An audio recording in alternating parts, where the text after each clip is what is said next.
જો મિત્રો આપણે છેલ્લે ગયા લેક્ચરમાં આ 19મા પાઠમાં મૂત્રપિંડની અંતરસંરચના અને એમાં જોવા મળતા ઉત્સર્ગ એકમની થોડી વિગતો સમજાતા ફરી યાદ કરી અને આપણે છેલ્લે વાત કરી તે પ્રમાણે ઉત્સર્ગ એકમને રુધિરનો પુરવઠો કેવી રીતે મળે અને એને કારણે એમાં રુધિરમાંથી યુરિયા અલગ કેવી રીતે થાય, એટલે કે મૂત્ર નિર્માણની ક્રિયા કેવી રીતે થાય એ આપણે જોઈએ.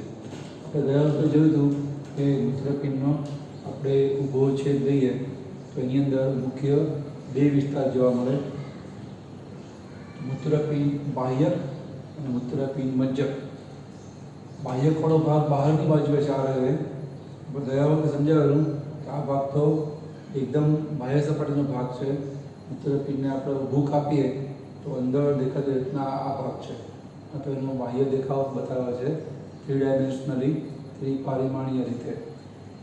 તો મૂત્રપિંડ બાહ્ય એ બહારનો ભાગ, જેમાં આપણને ડોટ ડોટ ડોટ ડોટ ટપકા ટપકા ટપકા જેવો જોવા મળે એ ભાગ ટૂંકમાં ખરબચડો હોય, દાણાદાર હોય, એ ભાગને કહેવાય મૂત્રપિંડ બાહ્ય.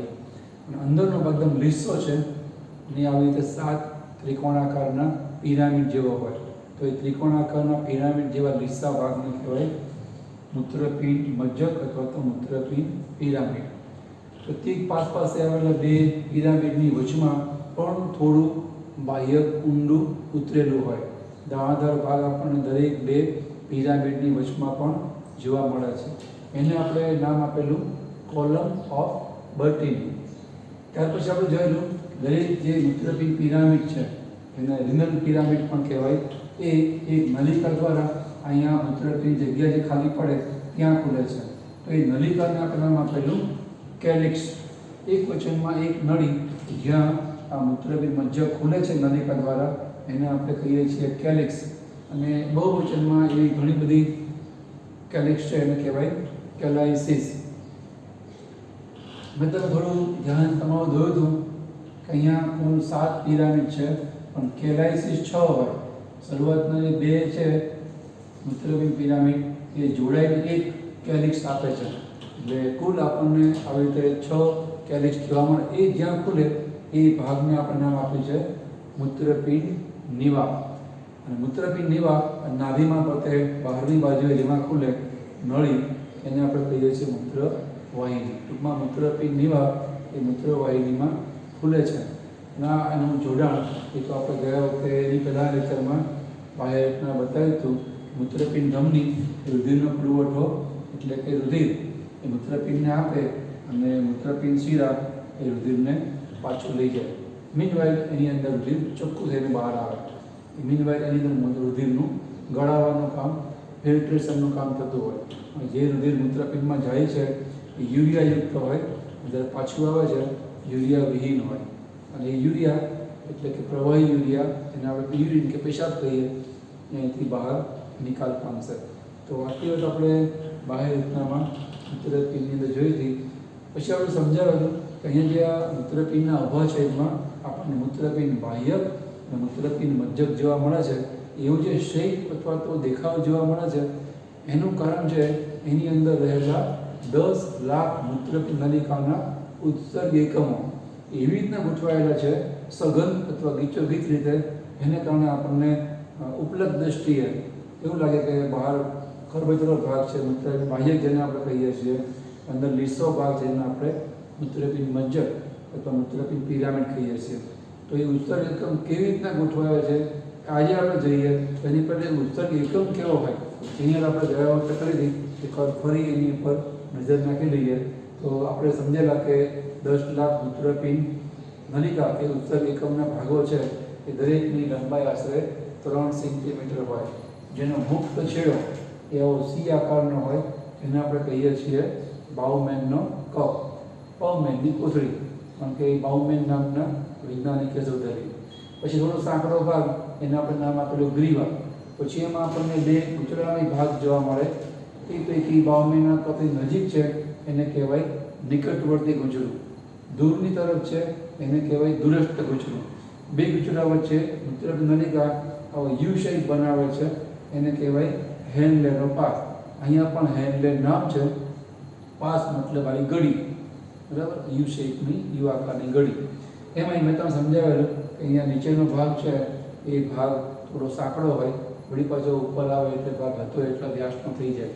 અને છેવટે એ મૂત્રપિંડ નલિકા જે નળીમાં ખુલે એને કહેવાય સંગ્રહણ નલિકા, કલેક્ટિંગ ટ્યુબ્યુલ અથવા સંગ્રહણ નલિકા.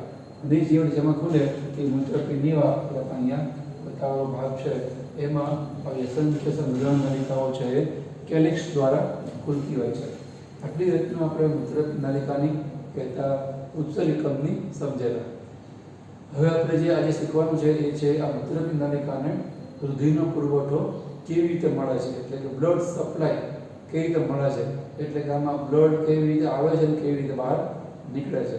આમ તો આપણા અહીંયા મુખ્ય માર્ગ તો બતાવેલો જ છે, મૂત્રપિંડ ધમની દ્વારા મૂત્રપિંડમાં રુધિર જાય છે અને મૂત્રપિંડ શિરા દ્વારા રુધિર મૂત્રપિંડમાંથી બહાર આવે છે. એ તો આપણને ખ્યાલ છે જ. અહીંયા હવે એની અંદરની બાજુએ જે ઉત્તરીકામાં ગોઠવાયેલા છે 10 લાખ જેટલા, એને કેવી રીતે રુધિરનો પુરવઠો પરિવહન પામીને મળે છે એ અહીંયા આપણે જોવું છે.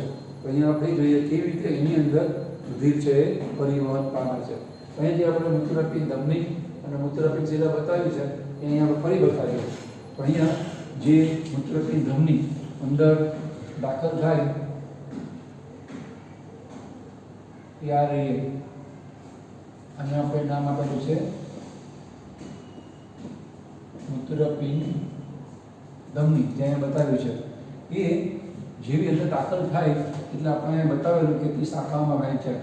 એ 10 લાખ શાખામાં વહેંચાય, કારણ કે દરેક ઉત્તર એકમને રુધિરનો પુરવઠો આપવાનો હોય, બ્લડ સપ્લાય આપવાનો હોય. તો મૂત્રપિંડ નલિકાઓ એટલે કે ઉત્તર એકમ 10 લાખ છે. તો અહીંયા આ મૂત્રપિંડ ધમની મૂત્રપિંડમાં 10 લાખ શાખામાં વહેંચાય. એ પૈકીની એક શાખા તમને બતાવું છું. આ રહી એક શાખા જ્યાં મૂત્રપિંડ નલિકામાં દાખલ થાય અને મૂત્રપિંડ નલિકામાં એક્ઝેક્ટ કઈ જગ્યાએ દાખલ થાય તો બાઉમેનના કપમાં દાખલ થાય. તો એ બાઉમેનના કપમાં દાખલ થાય છે એટલે આપણે એનું નામ આપેલું છે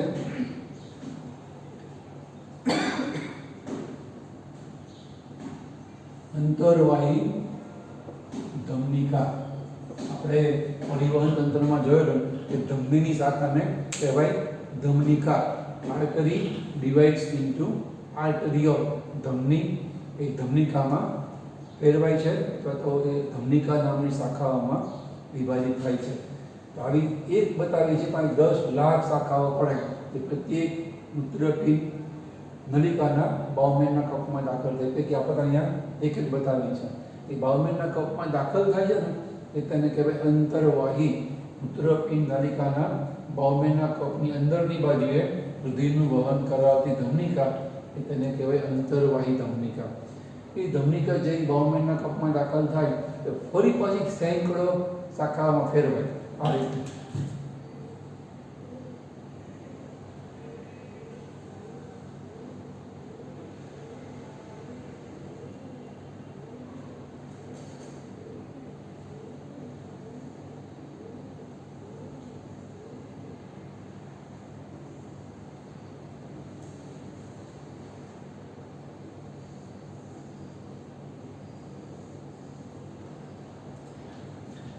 તમને ખ્યાલ આવી ગયો છે. આપણે આવી રીતે કેટલી શાખાઓ છે એ બતાવવા માંગીએ છીએ. 1 2 3 4 કેટલી શાખાઓ પડી છે.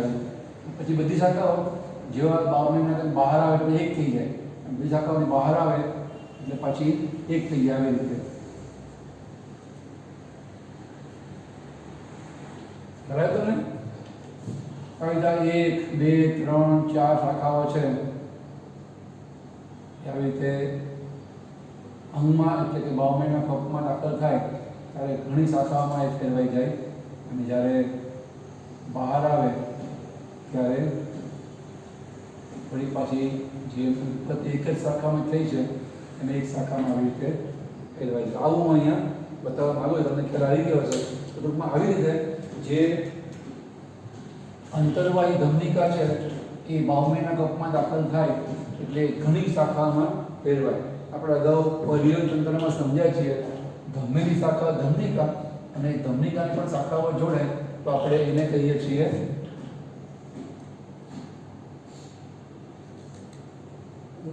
રુધિર કેશિકા. અહીંયા ઘણી બધી રુધિર કેશિકા છે તો આપણે એને કહીએ છીએ રુધિર કેશિકા ગુચ્છ. ગુચડામય છે બધી કેશિકાઓ, કારણ કે બાઉમેનના કપની અંદર આમ બંધ કપની અંદર બધી કેશિકાઓ ગુચડામય એટલે ગોઠવાયેલી હોય એટલે આપણે એને કહીએ છીએ રુધિર કેશિકાઓનું ગુચડું. મૂત્રનલિકાના ગુચડાની જેમ તેને કહેવાય રુધિર કેશિકા ગુચ્છ. બાઉમેનના કપની અંદર રુધિર કેશિકાઓનો ગુચ્છ હોય છે એવી શોધ કરી માલપીદી નામના એક સાયન્ટિસ્ટે. એટલે બાઉમેનનો કપ અને એમાં રહેલો રુધિર કેશિકા ગુચ્છ આ બેને સંયુક્ત રીતે કહેવાય માલ્પીડિયન કાય. માલ્પીડિયન કાયનો મતલબ રુધિર કેશિકા ગુચ્છ અને બાઉમેનનો કપ. એના પછી આ બધી જ કેશિકાઓ બધી જોડાઈ બાઉમેનના કપમાં એક નલિકામાં બહાર આવે છે. એ જે બહાર આવે ને એટલે એને કહેવાય બહિર્વાહી ધમનિકા. જેમાં દાખલ થાય છે તો અંતર્વાહી ધમનિકા અને બહાર આવે છે તો એને કહેવાય બહિર્વાહી ધમનિકા. આ રહી. તમે ધ્યાનથી જો તો મેં અંતર્વાહી ધમનિકાના વ્યાસ કરતા બહિર્વાહી ધમનિકાનો વ્યાસ નાનો બતાવ્યો છે. અહીંયા પણ તમે જો થોડો વ્યાસના પછો રાખેલો હેન્ડના પાસમાં આ ભાગમાં, અને અવરોહી ભાગ કહેવાય અને આરોહી ભાગ કહેવાય. કારણ કે આમાંથી મૂત્રનું વહન આ ડાયરેક્શનમાં થવાનું. અહીંથી આમ આવશે મૂત્ર, પછી આમ જશે, પછી આમ જશે. તો અહીંયા મૂત્ર નીચે આવે છે એટલે અવરોહી ભાગ કહેવાય. અહીંયા મૂત્ર ઉપર જશે એટલે આરોહી ભાગ કહેવાય હેન્ડના પાસમાં. પણ ટૂંકમાં એ આરોહી ભાગ ઓર એક ભાગ આપણે સાંકળો બતાવ્યો છે. અહીંયા પણ ઇન્ટેન્શનલી જાણી જોઈને ખરેખર એવું હોય અને આપણે બતાવેલું છે. એવું છે કે ડ્રોઈંગમાં હાથ slip of hand, slip of પેનના કારણે આ થોડું મોટા વ્યાસનું છે ને થોડું નાના વ્યાસનું છે. હંમેશા અંતર્વાહી ધમનિકાનો વ્યાસ મોટો હોય, બહિર્વાહી ધમનિકાનો વ્યાસ હંમેશા નાનો હોય. એવું જ્યારે તમે સ્પેશિયલી ઉત્સર્ગ એકમ દોરી અને તેમાં રુધિરનો પુરવઠો સમજાવો. હવે કંઈ પૂછાય ઉત્સર્ગ એકમ દોરવાની ફિગર જ્યારે જરૂરત પડે ત્યારે આ ખાસ ખ્યાલ રાખવાનું કે અહીંયા અંતર્વાહી ધમનિકાનો વ્યાસ મોટો બતાવવાનો બહિર્વાહી ધમનિકાનો વ્યાસ કરતા. બરાબર. હવે એ જે બહિર્વાહી ધમનિકા છે એ ફરી મૂત્રનલિકાના બાકીના ભાગમાં, બાઉમેનના કપ સિવાયના બાકીના ભાગમાં વળી પાછી કેશિકાઓના રૂપમાં આખું એક ઝાડું રચે છે. આ રીતે વળિયા બહાર આવશે અને અહીંયા કેટલી શાખાઓ છે અહીંયા આપશે આવી રીતે. ધમનિકાની શાખાઓને આપણે હંમેશા કેશિકાઓ તરીકે ઓળખીએ છીએ.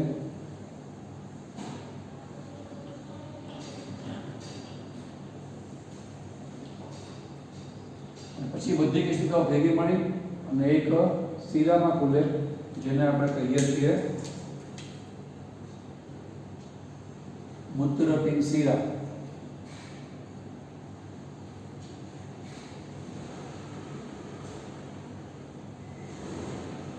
બરાબર.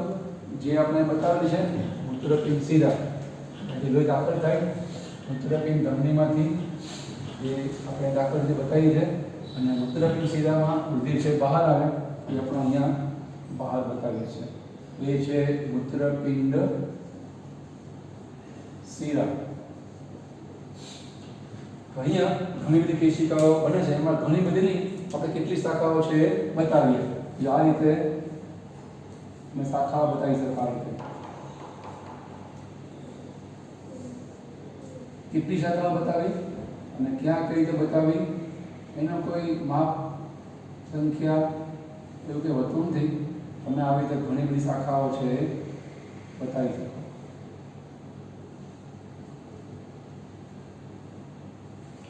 આ ઉપરથી પસાર થાય છે મૂત્રપિંડ નલિકાની, એટલે આપણે મૂત્રપિંડ નલિકા કાપી નાખીએ છીએ અને આ નીચેથી પસાર થાય છે. આ વળી પાછી પસાર થાય છે ઉપર આવી રીતે. કોઈ નીચેથી પસાર થાય તો કોઈ ઉપરથી પસાર થાય એવું આપણે અહીંયા બતાવવા માંગીએ છીએ.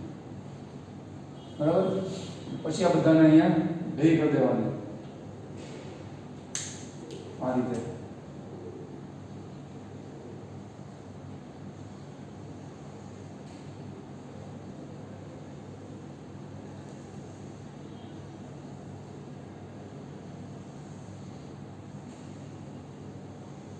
હજી હું દોરીને પણ નાખી શક્યો હોત, પણ તમને ખ્યાલ આવે કેવી રીતે દોરી શકીએ એટલા માટે મેં અહીંયા તમારા માટે આ ફિગર દોરવાની બાકી રાખી છે.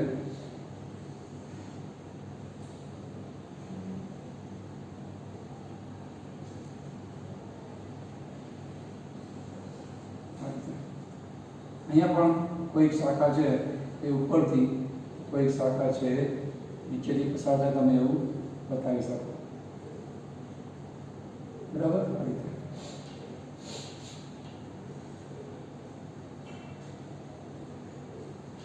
તો આ રીતે જે આ બહિર્વાહી ધમનિકા છે, જ્યારે મૂત્રપિંડ નલિકાના બાકીના ભાગ આપણે પસાર થાય ત્યારે આવી રીતે રુધિર કેશિકાઓનું જાળવું છે.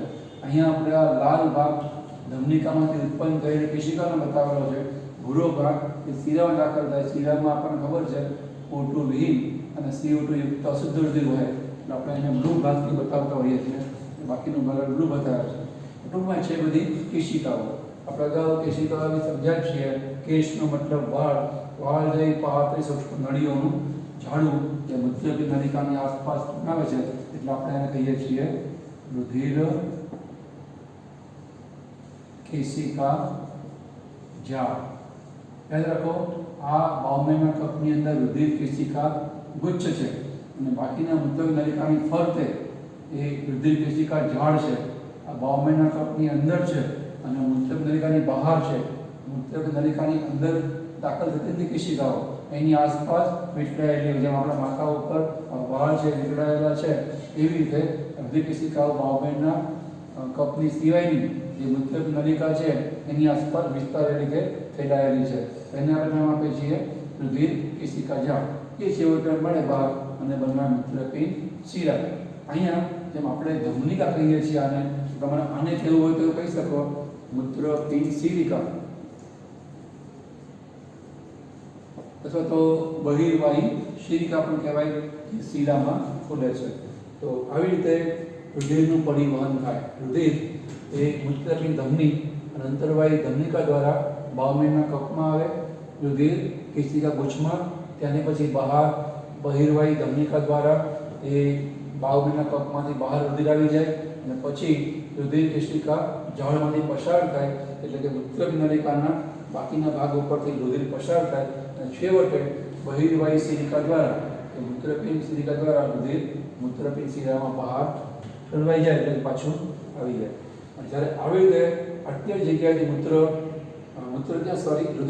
રુધિરવાહિનીમાં આટલી જગ્યાએથી રુધિર પસાર થાય એ વખતે એમાંથી પ્રવાહી કચરા રૂપી યુરિયા એ બહાર ખેંચી લેવામાં આવે, આ મૂત્રપિંડ નલિકામાં ખેંચી લેવામાં આવે, તો એને કહેવાય મૂત્ર નિર્માણની ક્રિયા. રુધિરમાંથી જ્યારે રુધિર મૂત્રપિંડ નલિકાને લોહીનો પુરવઠો પૂરો પાડતી એ નળીઓ છે એમાંથી વહેતું હોય, એ દરમિયાન એમાંથી આ નળી છે એ અંદરની બાજુ પ્રવાહી કચરો ખેંચી લે, તો પ્રવાહી કચરો ગળાઈ જાય, એનામાં પડે. એ પ્રવાહી કચરો એટલે પેશાબ કે યુરિયા એમાં પડે અને ચોખ્ખું લોહી યુરિયા વગર પછી બહાર છે આવી જાય. તો આવી રીતે રુધિરનો પુરવઠો છે એ મૂત્રપિંડ નલિકાને મળતો હોય છે. આપણે આના આધારે કહી શકીએ. તમને ખ્યાલ આવી જ જાય એવું છે કેવી રીતે રુધિરનો પુરવઠો છે એ આ બાઉમેનના કપને અને બાકીની મૂત્રપિંડ નલિકાને મળી રહ્યો છે.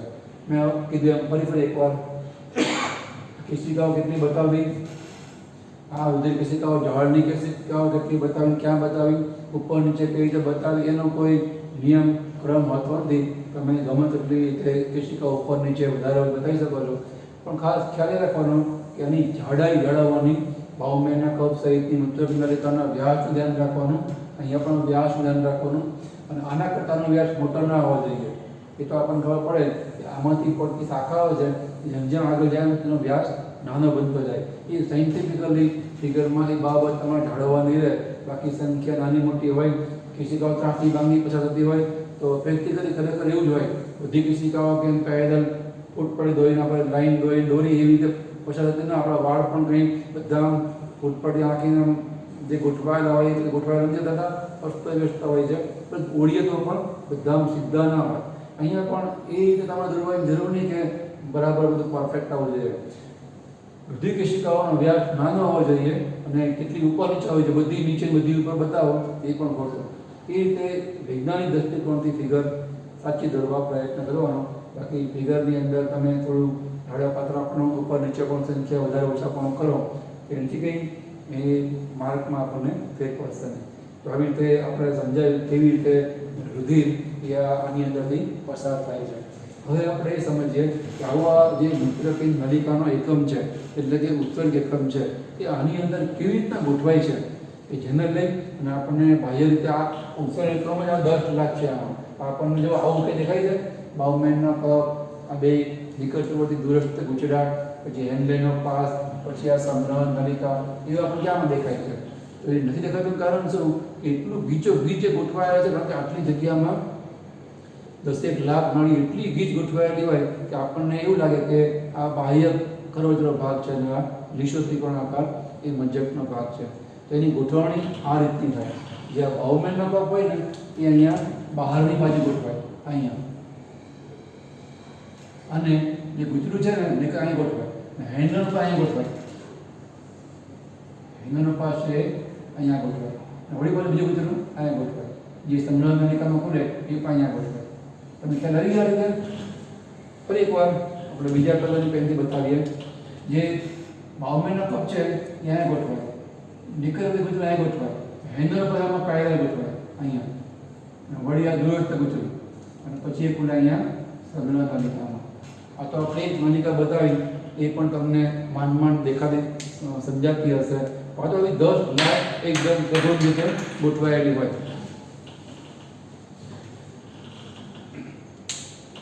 તો નેક્સ્ટ હવે તમને ખ્યાલ આવે કે આની અંદર કેમ આપણને બહારનો ભાગ છે મૂત્રપિંડ બાહ્યકનો એ ઉબડ ખાબડ દાણાદાર ખરબચડ લાગે છે. એની અંદર 10 લાખ નળીઓના 10 લાખ બાઉમેનના કપ અહીંયા ગોઠવાયેલા, બધાના મોઢા નળીઓના મોઢામાં નળીઓનો મુક્ત છેડો એ આપણને કપ જેવો કંઈ બહાર ગોઠવાયેલા બધાનો, બરાબર. અને એક નળીથી બે ગુચડા હોય. એક નળી બાઉમેનની નલિકામાં નિકટવર્તી દૂરસ્થ બે ગુચડા છે, એવી 10 લાખ નળીઓ છે. 20 લાખ ગુચડાઓ થાય એ બધા બહાર હોય. બાઉમેનનો કપ એ બહાર હોય, હેન્ડલનો પાસ અંદર જઈને બહાર આવે એ વખતે બે ગુચડા હોય. આવી 10 લાખ નળીઓ, અને એને ભાગે તમે 7 પિરામિડ કરો. એ નળીઓ છે એ પિરામિડમાં રહેલી હોય, વચ્ચે આપણને ખાસ જોવા ના મળે.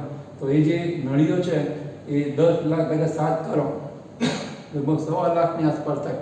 એક પિરામિડની અંદર લગભગ 1 લાખ કરતાં વધારે નળીઓ એકદમ ગીચ ગોઠવાયેલી હોય. એટલી ગીચ ગોઠવાયેલી હોય જેને લઈ અને આપણને લીટીઓ લાગે છે. લીટીઓ કેમ લાગે છે? એ લીટીઓ સમાંતર આપણે ત્રણ બતાવે છે. ત્યાં હેન્ડેના પાસ ગોઠવાયેલા હોય. એક ઉત્સર્ગ એકમની અંદર જે હેન્ડેનો પાસ છે એમાં આવી યુ શેપની બે નળી હોય. નળી તો એક જ છે, આવી રીતે બે દેખાય. તો આવા યુ શેપ વાળા આપણને આની અંદર 1.25 લાખ જેટલા ભાગો ગોઠવાઈ જવા મળે. એ નળીઓ બધી પેરેલલ આવી રીતે આ એકનો યુ શેપ, બીજાનો યુ શેપ, બીજાનો ચોથાનો યુ શેપ, પાંચમાનો, છઠ્ઠાનો યુ શેપમાં નળીઓ એટલી ગીચો ગોઠવાય, 1.25 લાખ નળીઓ આટલા ભાગમાં ન લઈ આપણે એકદમ લીસો ભાગ લાગે, લીટીઓના અંકન જેવું જોવા મળે આપણને. એ લીટીઓના અંકન જે બતાવે તમારી હેન્ડલના પાસ નળીઓ ગોઠવાયેલી, અને બહાર આપણને ભાગ એટલા માટે પ્રબળ લાગે છે કે બહાર ગુચરાઓ છે બધા 20 લાખ ગુચરા ગોઠવાયેલા હોય. અહીંયા 1 લાખ કરતાં વધારે, અહીંયા 1 લાખ કરતાં વધારે, કારણ કે 10 લાખ નળીઓ ભાગ્યા 7 કરો એટલે લગભગ 1.25 લાખ થાય ને આપણે કીધું એમ. તો આની અંદર 20 લાખ ગુચરાઓ ગોઠવાયેલા હોય. એ ગુચરાઓ અને બાઉમેનના કપને કારણે બહારનો ભાગ છે થોડો ઉબડ ખાબડ હોય, અને બધા ગુચરાઓ ગોઠવાયેલા છે. એ ભાગ લીસો હોઈ શકે નહીં. એની સામે જે આ પિરામિડ શેપ છે એ ભાગ લીસો એટલા માટે છે કે બધી નળીઓ સમાંતર ગોઠવાયેલી છે.